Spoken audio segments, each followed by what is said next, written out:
Shabbat Shalom, cette semaine Pacha d'Yitro.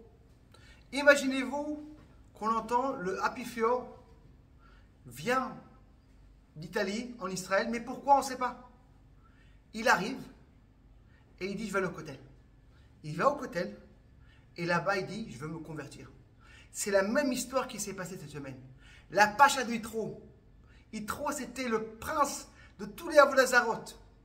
C'était aussi le beau-père de Moshe, mais il a décidé de venir se convertir. La Gemara nous dit trois raisons. Première raison, il a entendu la mer Rouge qui s'est ouverte, Yam Souf. Deuxième raison, la guerre d'Amalek. Et troisième raison, l'histoire de Matan Torah qui va arriver bientôt. Rachi sur place, il nous dit non, je veux te mettre deux raisons.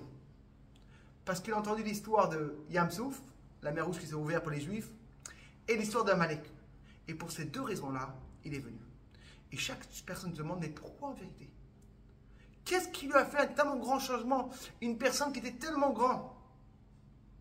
Alors j'ai vu un pirouche qui est magnifique, le fils de Ratam Sofer, qui explique en vérité, c'est que quand il a vu les Bnei Israël qui sont passés dans la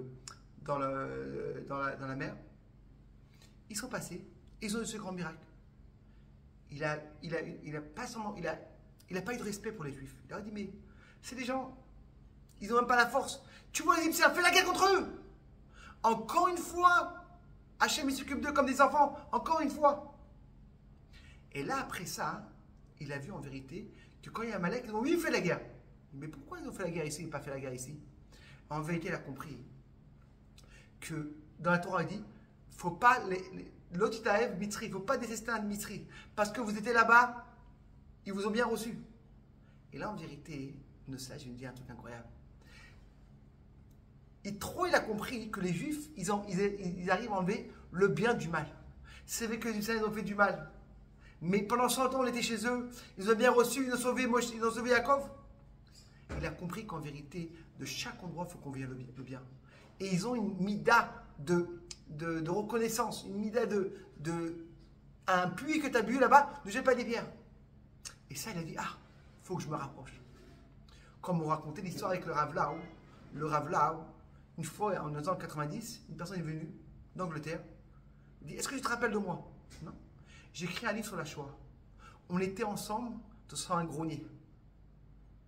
Et je suis venu pour demander pardon. Qu'est-ce qui est passé là-bas? Il dit, voilà, quand c'est arrivé la Shoah, ta maman et tes frères s'est cachés, et il y avait moi aussi. Et quand les Allemands sont arrivés, tu avais un petit sac avec des petites pommes. Je t'ai volé 2-3 bouts de pommes.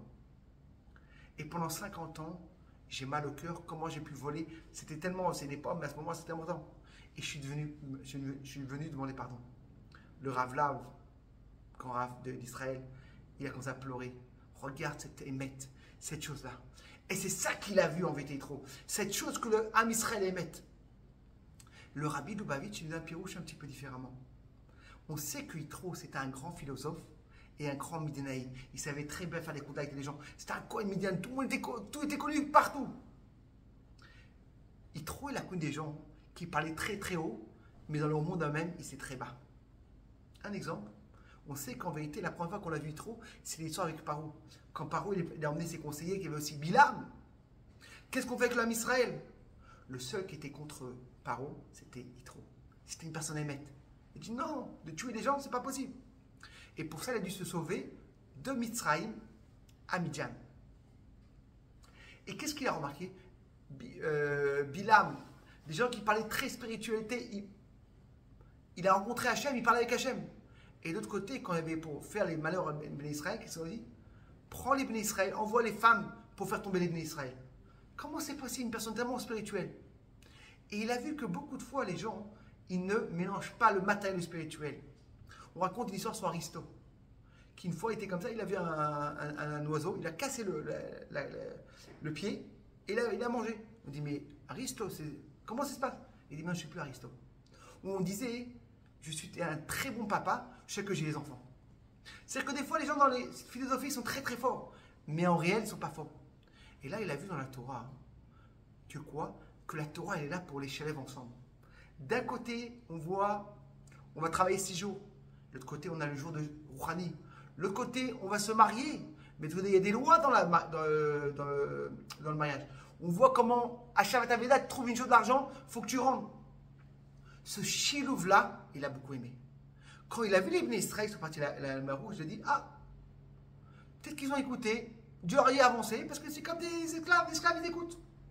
Mais quand il a vu qu'ils ont pu rendre la guerre, parce qu'on sait que Amalek, ce n'était pas seulement ce matériel, c'était une guerre spirituelle, comme Dieu, il a dit, lève les mains.